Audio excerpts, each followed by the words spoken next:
Rebonjour tout le monde, voilà, donc on se retrouve toujours à bord du Drakkar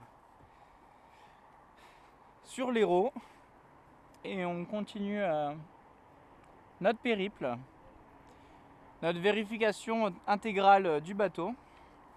Et donc là on va parler d'un élément aussi assez important, loin d'être essentiel mais à vérifier régulièrement. On va parler du système de gaz à bord. Donc pour ce faire, voilà. Donc on a plusieurs choses à vérifier, hein. La principale, ça va être tout ce qui est tuyauterie. Donc dans un premier temps, on va vérifier déjà que la vanne fonctionne.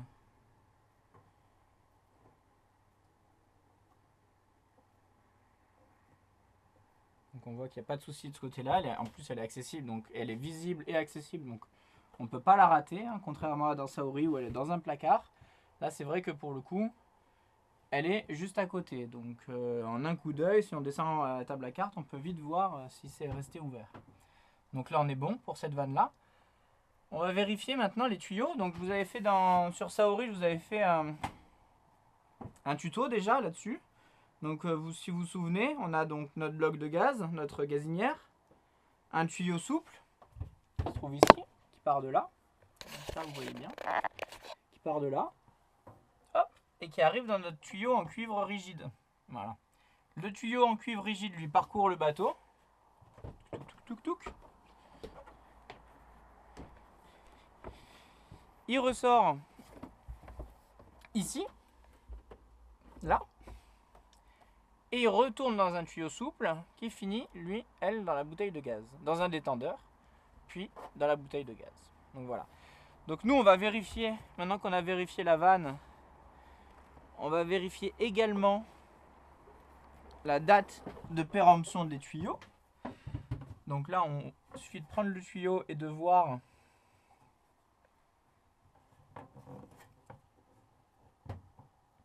à remplacer avant 2015. Donc bon, hein, on est bientôt en 2018. Donc, ces tuyaux-là, c'est primordial de les changer. Pourquoi ?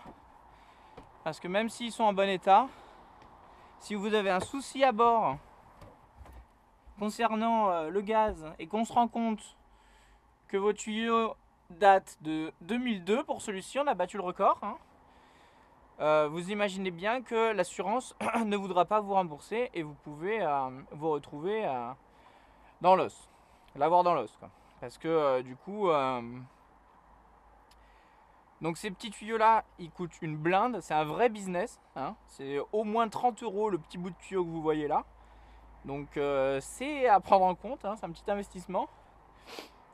Et donc là on voit qu'il faut changer les deux tuyaux souples, impérativement. Voilà, on voit l'état du détendeur, on voit qu'il est bon, hein, il est en bon état.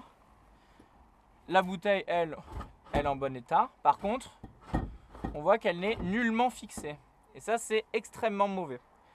Donc il faut absolument fixer, que ce soit les batteries ou la bouteille de gaz, ça ne doit pas bouger à la gîte. Là, imaginez que ça se balade, ça va se balader. Vous imaginez le poids du truc et la résistance de ce plancher-là. Donc vous imaginez bien que voilà, que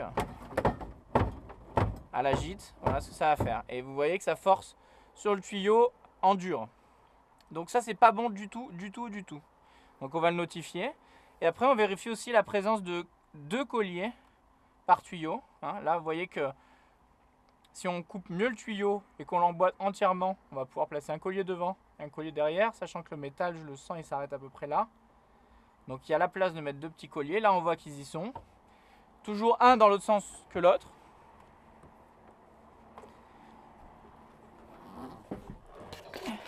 Et ici, on voit qu'il n'y a qu'un seul collier. Et ici, qu'un seul collier. Donc là, il y a beaucoup, beaucoup, beaucoup à faire au niveau du gaz.